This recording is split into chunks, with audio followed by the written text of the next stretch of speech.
And hello, folks. I'm Tom Kveka here on a Friday. We finished another week out and looking forward to a beautiful weekend out there. I got a tower cam view. Never know what you're going to see there. That's why Nick and I have these spread across portions of central Louisiana. Controlled burn up there in the area. And I think that's coming from and originating from northeast Grant Parish, where there's been a controlled burn there. And you can see the column of smoke. Reminds you of what we call a cumulonimbus cloud, the tall, deep, vertical clouds that produce thunderstorms, but not as big or voluminous there. But again, you can see that smoke on the controlled burn coming down into Leesville. I think we'll see a little bit in the distance. There was a pretty good sized controlled burn down across South Vernon today. Some of that smoke may be hanging out. So let's check out the headlines over the next week. First of all, enjoy the weekend. If spring fever hasn't hit you yet, it's going to hit you this weekend, okay? And then we got some rain chances to look forward to the middle and latter part of the week and probably beyond that. So let's get into some of the details here. We can pick out those controlled burns here in southwest wind, northeast Grant, and then the one in South Vernon looks like it's gone right now. So let's get a little bit closer to this, and we'll go back, say, 3 hours with this to just kind of show you. That was a big one there. And then here's the wind and Grant control burns right there. Prevailing wind out of the northeast, so the plume of smoke's being blown toward the southwest. And so if you're downwind from these fires, you can get into some of the smoky situations, and some folks have respiratory issues, and that's not good for them. Satellite and radar showing high pressure and control of things. Another weather system cold outbreak, a big high coming down way up north in Canada. We're going to miss this. Okay, this is going to be for our friends up east once again. They've had a brief warm up after the nor'easter, the big blizzard, and heavy snow accumulations, and now they're about to get hit by another little winter situation up in that area. So for us, Futurecast for your Friday evening, we've got maybe some errands, we've got some certainly some entertainment, I think, to do, and we'll be okay. No issues there.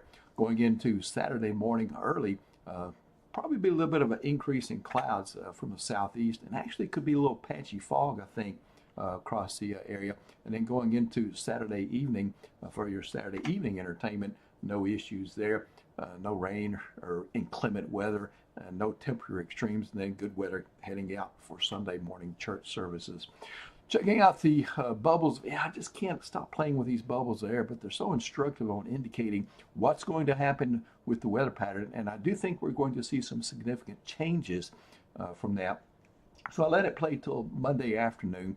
One of the things we want to see, first of all, the cold air up north. This is the last blast for our friends up east, kind of rotated out, and so it's lifting out through into the Canadian provinces there.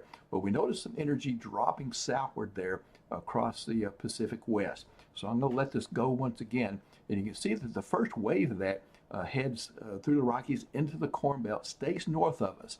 Okay, that's by the middle of next week, but it's going to do a couple of things. There will be some response from the atmosphere even this far away from it. Okay, and so one of the first things that happens is the Gulf's going to open up, bring some moisture in, increase the moisture over what we have. And so as this lifts to the north, there will be a little bit of upward motion with that feature as it comes through. So Wednesday begins our chance of rain again. All right, now let's see what happens after that, where we see one wave stays further to the north. But notice it's a whole general pattern as the low trough dips into Mexico, okay?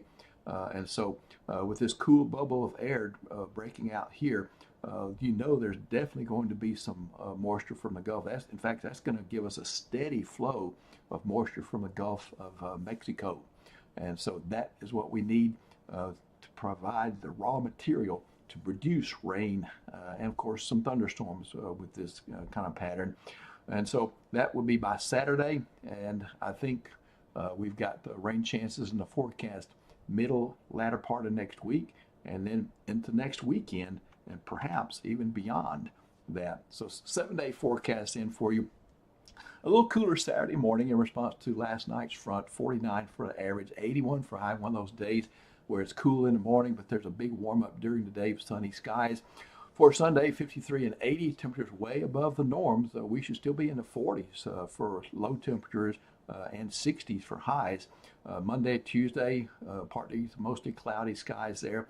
Temperatures still very warm, much warmer than normal. And then here comes Wednesday. There we get into a little bit of a rain chance there, and into Thursday, and a little bit better maybe next Friday. And look at these temperature readings. The warm air is able to has a capacity to hold more moisture than air at a lower temperature. And so with these temperatures way above the norm, that moisture coming in from the Gulf will be able to be held by the warm air. Okay, so I'm optimistic, and I showed you this 8 to 14 day outlook yesterday, that as we get into next weekend, maybe early next week, we'll see perhaps even some higher rain chances. And of course, right now I don't have any risk of severe weather, but that could come into the forecast after Friday. All right, so I'm going to wrap it up and leave us with a little hope of some rain. Nick Mickles will be back with you in the morning. I'll be back in the PM and in the Forecast Center.